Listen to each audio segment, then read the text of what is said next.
Je suis Fally Ipupa, Aigle.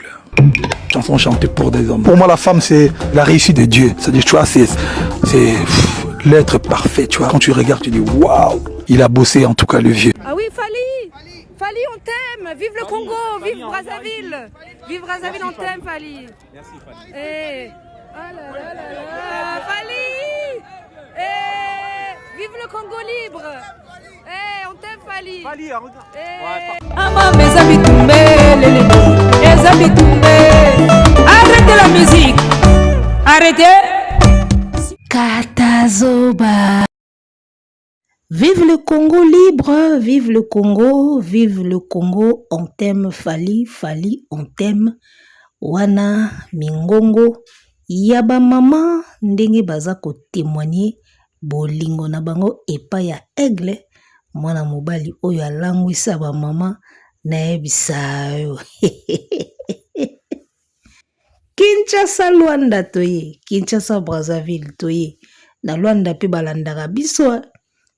Tobosa na bata Luanda balandaka biso, bata Angola, bata Mabor, bata tout topesi bino mbote, na Belgique, na France, na Allemagne, na Finlande, topesi bino mbote, na Turquie, na Jamaïque, na Ngwanzu, na Chine, partout bolandaka biso mbote komela bino, bana États-Unis, bana Canada, mbote na bino, bana wapi susu, na Jobour pe, bambote komela bino pe kote kuna, bana Brésil, bambote na bino pe, bambote belé na batutu, bozana ba pays belé en tout cas, bolandaka biso yo, voilà, en tout cas, mbote, belé, totindeli bino bambote belé partout, bozo capter Boalwo de TV, biso yeli susuka na Katazoba, la chronique intello, nouveau numéro, toujours avec Yemei, la gourou, la boalisation, mère des aiglons, Eagle Woman, na zongi, numéro ya sika, plaisir ya trop, kokuta na boy, kopanga na boy,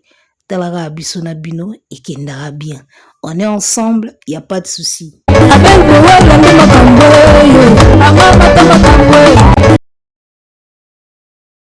Vlisco fit Fally Ipupa X Vlisco. Vlisco qui est donc une société d'épargne, comme vous le savez, et c'est basé ici au Congo. Je ne sais pas si c'est aussi partout ailleurs, je pense bien, partout à travers le monde, quoi.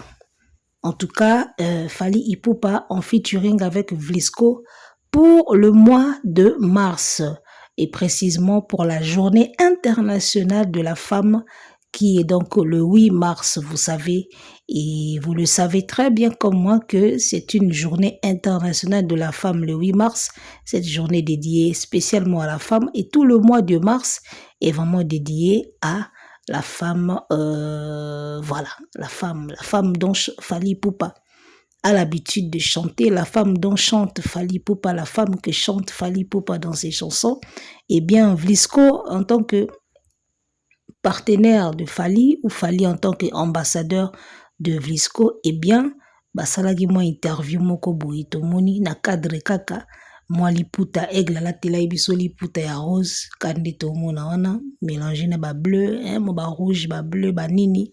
Voilà, petite interview avec Vlisco, question de donner encore un peu un coup de pub na société wana monene oyo esalaka maputa oyo ba mama balingaka mingi, et na mois de mars bino moboyebi kaka ce mois qui est dédié à nous qui sommes du sexe féminin, nous la jante féminine, et bien on nous a dédié tout ce mois de mars, et bien mois oyo to symbolisaka ngo mingi na mois maputa.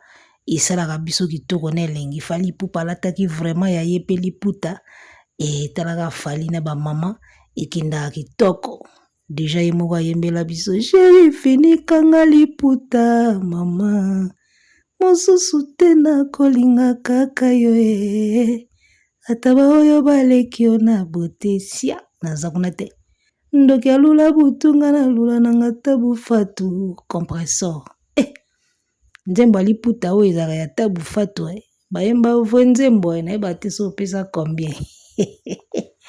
Chéri fini kanga liputa mama siko moto ayemba liputa, moto ayemba basi koleka batutu bayemba basi na génération na ye n'a précisé bien. Artiste oyo ayemba basi koleka. Artiste tout ya génération naï. Fally Ipupa. Donc en featuring avec Vlisco, on a suivi l'interview. Et so Fally tena lisusu. Bon ngandi ba maman ba sœur ba ole la Fally na pototi. Mindele. Fally on t'aime Fally. Et alors on va suivre cet extrait de l'interview de Fally Ipupa X Vlisco. En tout cas, moi, ce que j'ai aimé, c'est ce que Fally a dit à propos de la femme. On va suivre tout à l'heure et moi, je vous reviens pour ne pas coller kaka couleur. Balobi couleur ne tombera jamais. Donc, petit kaka toujours langi qui tourne lengi. Suivons ceci et moi, je vous reviens. En tant qu'artiste musicien, j'écris des chansons pour les femmes. Donc, elles m'inspirent en fait. Elles m'inspirent. En écrivant des chansons, elles me boostent en fait. Me booste. Toutes les chansons que je chante pour les femmes sont des déclarations d'amour. On est là pour parler des femmes. Pour moi, ça a beaucoup plus de valeur que des chansons chantées pour des hommes. Pour moi, la femme, c'est la réussite de Dieu. C'est-à-dire, tu vois, c'est l'être parfait. Tu vois, quand tu regardes, tu dis waouh, il a bossé en tout cas le vieux du Congo. Mais évidemment, après, je l'ai perfectionné, j'ai travaillé. Je suis né à Kinshasa, donc au Congo. J'ai déjà la culture en moi. Et en tant qu'artiste, on essaie toujours d'être créatif, novateur, mais je garde toujours quand même nos bases. Je garde l'authenticité de la guitare congolaise ou plus des lingala dans mes chansons. Donc voilà, c'est mon identité un peu, quoi. Et donc, voilà. Fally Ipupa. La femme, c'est la réussite des dieux. L'être parfait, ça dit que la femme, c'est l'œuvre la plus belle de toute la création divine, si je peux comprendre. Ça dit c'est à travers la femme qu'on voit que Dieu avait vraiment bossé dur. Il avait vraiment travaillé en créant la femme. Ah, Fally. C'est quoi le rapport de Fally avec les femmes déjà? Moi, j'aimerais bien savoir. Bon, l'interview n'a pas été très très longue, mais je crois que cette phrase-là résume tout, hein. Tu vois, le rapport de Fally avec les femmes ou la femme, pour ne pas dire les femmes, parce que les femmes, il y a moins bondumba, quoi. Il y a moins mobulu cité. Mais la femme, ça dit la créature divine. Et donc le rapport de Fally avec la femme, je pense qu'à travers cette phrase, on peut très bien le comprendre. La femme, c'est la réussite des dieux. C'est l'œuvre parfaite. Quand tu regardes, c'est là où tu te dis, Dieu avait vraiment bossé. Waouh, Fally. Non, cette phrase-là, elle est forte. Hein? Je ne sais pas, après, je ne sais pas si ça vient vraiment de Fally ou il a piqué quelque part. En tout cas, ça, il faut que je mène mes recherches. Il faut vraiment que je fasse mes petites recherches là-dessus. Est-ce que cette phrase-là vient de Fally ou est-ce que Fally l'a piqué quelque part dans un livre? Parce que Fally aime beaucoup, je sais que c'est quelqu'un qui aime beaucoup se documenter, se cultiver par rapport à Banabo Banine ou Komati. Et Fally, c'est quelqu'un qui se documente. Mais en tout cas, moi, j'aimerais vraiment, vraiment savoir si cette phrase-là vient de lui. Parce qu'elle est forte quand même. Cette petite phrase-là, elle est vraiment forte, elle est bien pensée, quoi. Dire que c'est à travers la femme qu'on peut voir que Dieu avait vraiment bossé. Ouais. Je suis sûre et certaine que Banzembu Fally azobimisa delirium, phrase wani zanakati. En tout cas, ce qu'ils ont dit, il va falloir ouvrir une piste Fally pour kotisangwa. Dans Nzembo moko, mais naebi que le génie que tu as, naebi que phrase wana to retrouver en haut dans l'une des chansons il y a XX Delirium. Et forcément Nzembo wana phrase wana plutôt ezangiti na kati ba Nzembo moko wa yembi na kati parce que pardon badi phrase wana o aka kala te mona bova pe azu yango yalandu Yalandu.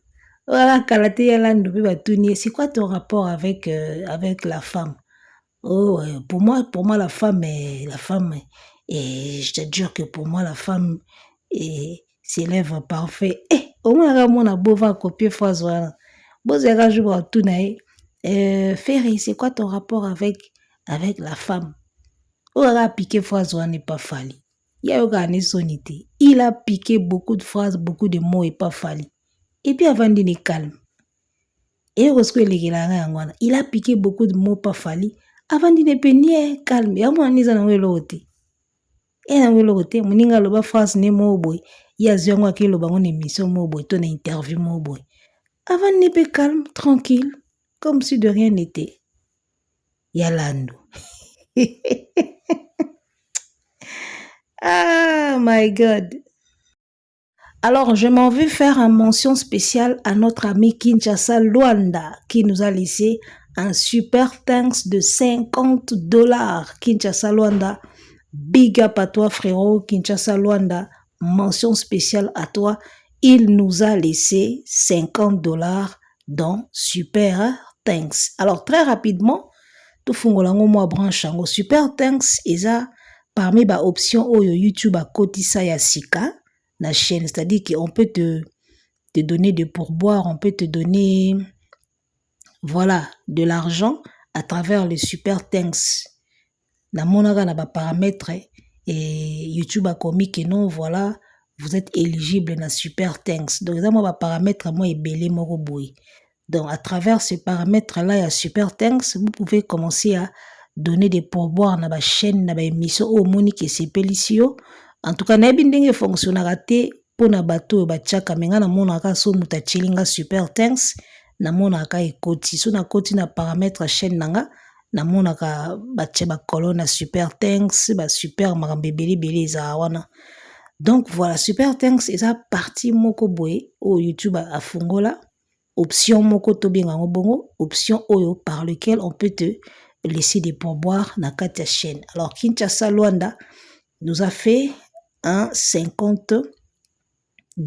Merci beaucoup frérot, on est ensemble. Avant Kinshasa Luanda, on avait Madame Pamela Ndelemboa qui nous avait aussi fait un super thanks. Donc voilà, peut-être qu'il va nous rebelle par application en athée.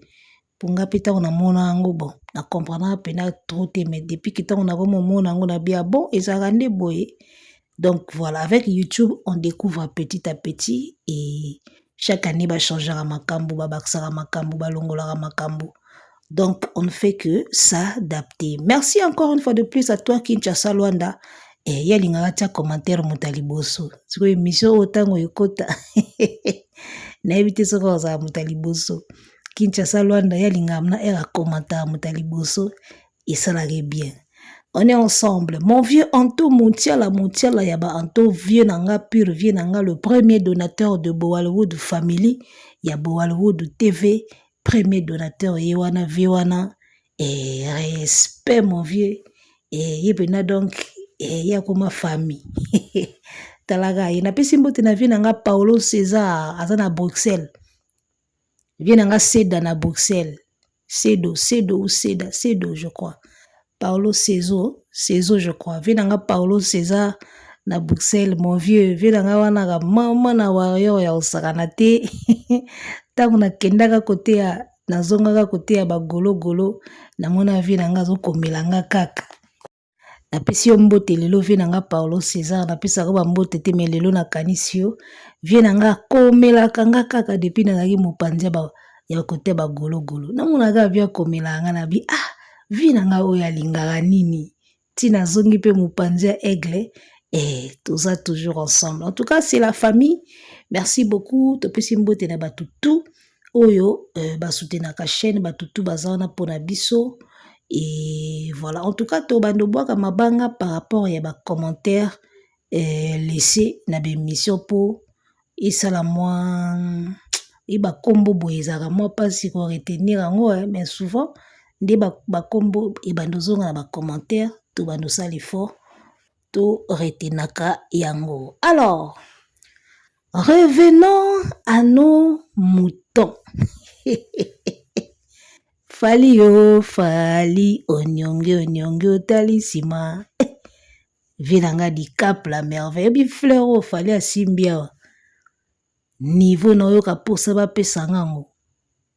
Mais ba pesa ngango kapa na ye moko kaka.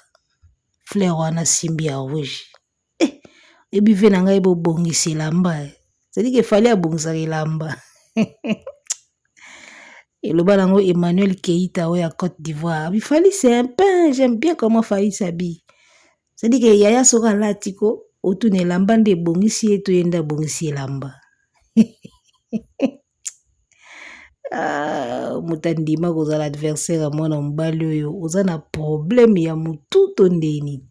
Ofanda no peno tali batutu na Congo calculer ka binga fona za nanga adversaire à mwana mobali oyo. Mutalati liputa bongi boyende veste. Yaya. Yo bongo na biso.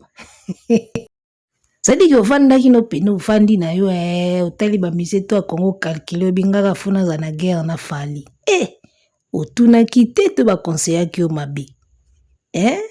C'est l'un des deux. Soit otuna kite, soit ba conseiller ki o mabe. Alors, fièvre, il y a Rolls-Royce, ils ont continué toujours. Fally Ipupa vient de s'offrir une nouvelle voiture de marque Rolls-Royce Cullinan et SUV, et SUV, parce que hier je parlais de SUV, j'ai vu que les amis m'ont corrigé. Et epsing ezalaka SUV, donc faut autant ngo bena SUV. Faut kenda na ngondingwana. Yoga batu baebi car engaye. Alors, Vlisco, Fally Ipupa, Vlisco. La femme, c'est l'œuvre parfaite. La femme, c'est la réussite de Dieu. C'est à travers la femme qu'on peut vraiment voir que Dieu a pu bosser là-dessus. Waouh! Fally, moi j'aimerais savoir, est-ce que cette phrase-là vient de toi? Est-ce que la phrase-là même vient de Fally? Est-ce qu'il est l'auteur de cette phrase-là? Elle est tellement forte que... moi là je me dis, yaya.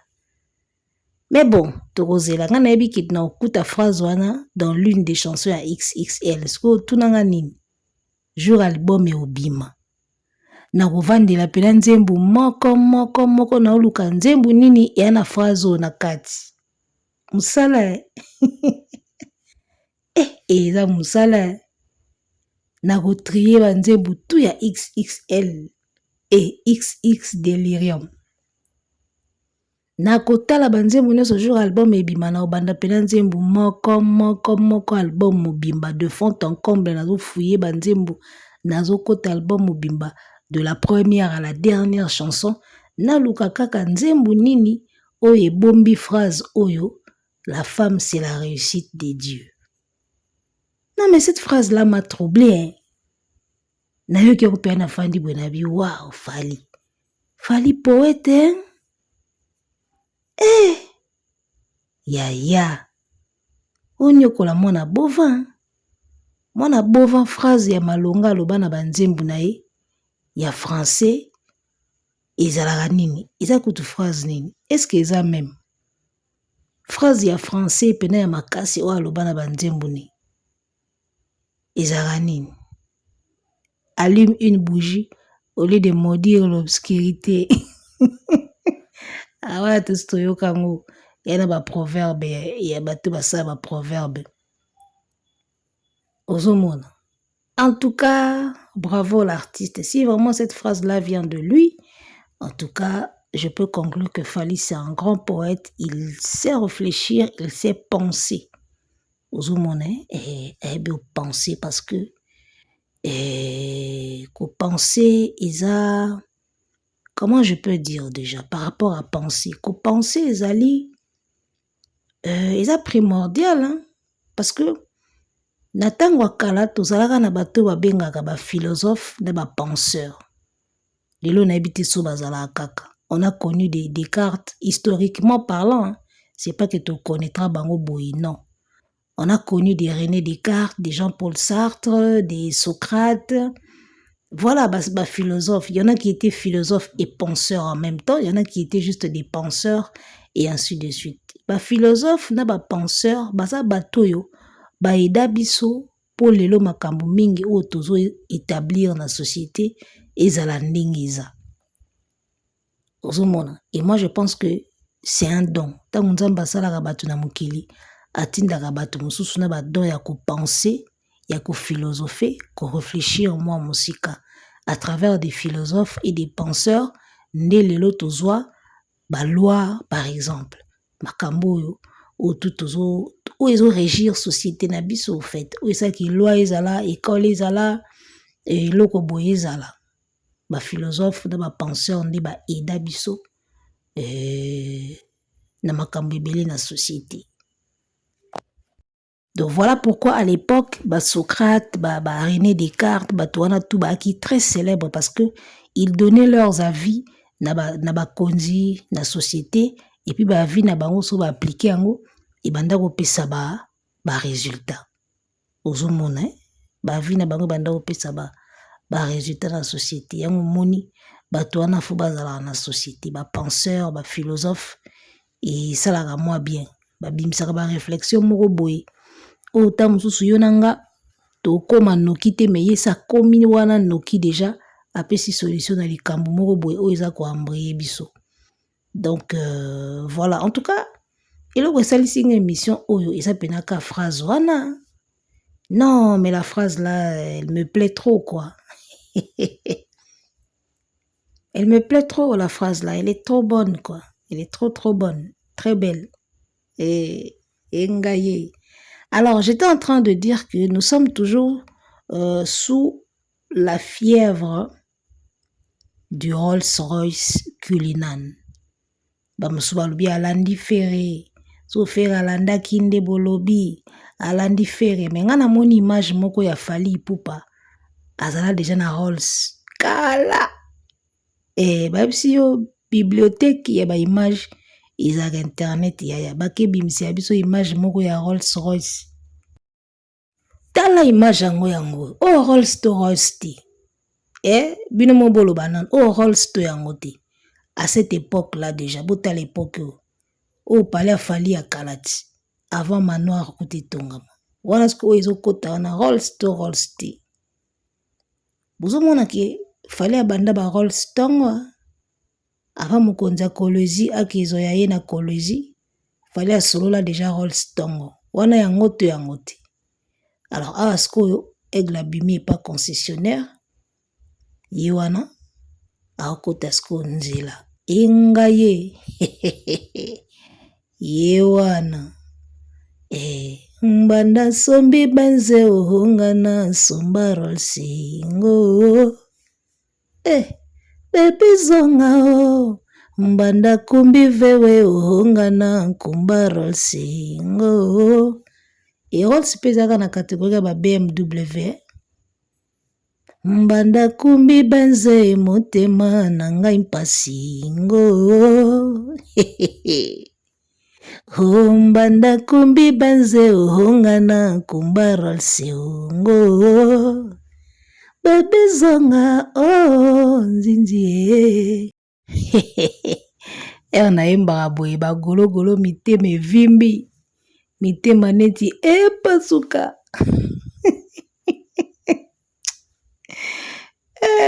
bagologolo boyekola kosomba mituka pa concessionnaire botika biloko ba seconde mais biloko ya cop ngana bando yembela bino ka nzembo ya nzinzi nga soka mutuka esombami nakomi nanga King Kester emenea bolembanga oh nzinzi bakare ya kope tika o tala ndenge nzuluki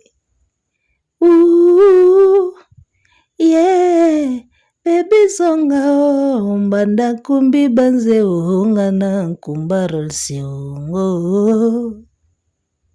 baby zonga o mbanda na Ferrari hinga na Lamborghini ngo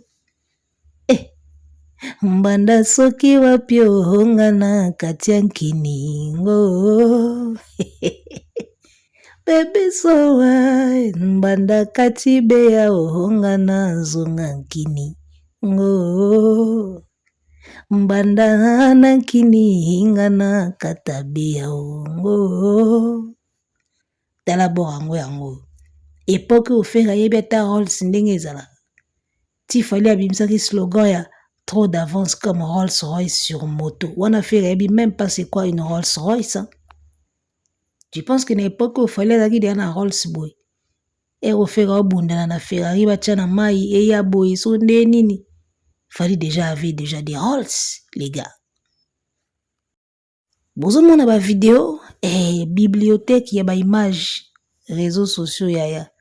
Toko bimisa te batama wapi. Oh, fallait alandi faire da Rolls Royce. Ah! Tant fallait asobaka Rolls faire wana azobundana na balas soki velar soki nini. Abundana na oya ble wana sombaki ni so velar. Yazobundana na bakar wana. Et puis na époque on andimi te que Ferrari a faire ici yakia. Tant fallait olaksa Rolls o. Ozomona andimi te que Ferrari na EDG yaki. Donc fallait mokonza masolo abandango tongo. Il faut accepter l'homme à son époque. Tant bino boko sa biso ke bosomba bandaku avant ba musicien nyoso. Bozwa mukanda avant ba musicien nyoso tondima kakati. Siko tokomi na makamba Rolls bolingi ko maferi ndeni. Inge koma indeni. Muninga sala slogan na trop d'avance comme Rolls Royce. Yokimba moko zwa biloko akolezi yakana. Ero fallait qu'il landa mamba feri na ndeni. Yalando zalaga moko na musique na biso. Banda kolanda mutu banda na droit chemin ti lelo alanda kaka. Fallait asali affiche à tolo polele, ye pasali affiche à tolo polele. Fallait akati mandefu pelouse. Fallait komolata ba cheneta milai ye pe ya cheneta milai. Fallait akina système a fashion taille basse ba kepi, ba casquette boy, faire pe komolata ka bon. Mutauta na ina idéologie na wenge. Akomira tant fallait asali ka droit chemin, ye pe mbamo akoma UPA. Oh, nandini. Yalando. Donc fali akoki kolanda makambo ya ferité. Ceux qui pensent que fali alandi feri luvunu, mutabanda ba Rolls isa fali. Abakisi nde siko deuxième Rolls Cullinan. Car luxe, il ba millionnaire, na ba rappeur, na ba célébrité. Obino bokenda kozwa soki ya ba commerçant soki ya ndeni ni wana o compara wana o. Vous comparez on a SUV, Cullinan, Rolls Royce, va millionnaire. D'un niveau. Bato walo bakekaka fali kovanda likola mabanga bandoki. C'est que bino mutu bobini la mituka fali soki ye Kinshasa. Et puis nga na kota ngo dutu te. Nga so babisinga ke ba golo bazaka ba chor ba pumbora na butu ba bini la biloko bato. Nga na oboyo ndima ngo te. Na kozanga ndima ngo te. Bakozanga ngo te milimo wana bakozanga ngo te bato mobimba bamona makambo ka le contraire. C'est-à-dire que bato mobimba bayaka na mokili po bamona ka makambo le contraire. Oyo eza bien yango pa na bango ezaka mabe. Ya mabe yango ekomaka bien. Ozomona. Donc bango bayaka na système nyonso foto kenda nango le contraire. Mutu azosala ba exploit yende azeloko te. O avanda na ya linga ka appli yende mutausa makam. Donc ils sont là que pour faire le contraire des choses bien. Ils sont là que pour voir le contraire. Ozomona muta ko beta sold out mukili mobimbe monani bango ba mona ngoka ya mabe. Soko nde bazo bundana na 11 ka wana na okiba bakiseli bango sous catégorie mosusu wana nde bien. Ozomona nde milimo mabe bakotisa bango na nzoto. Ya komona nyonso mabe bien. Ozomona Fally Ipupa ngana lobango ceux qui pensent vraiment que Fally Ipupa ne mérite rien na musique ya Congo attendez boloba ka yimbaka mabe faux chanteur autotune c'est-à-dire que Fally pena obiso yebaka na quartier latin Laurent Lorenzo Fally ya ba epucha Fally oya yembela biso ba ekachaka.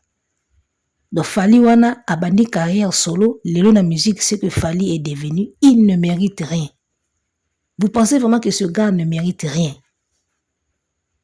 Ata soki nde bolobaka yebo yemba te, donc Fally ne mérite rien.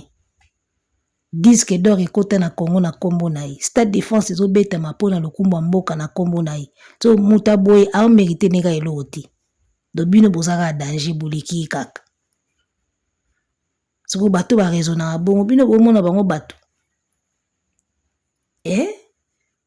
Bozomona bato ndenge wana bato, c'est pas la peine.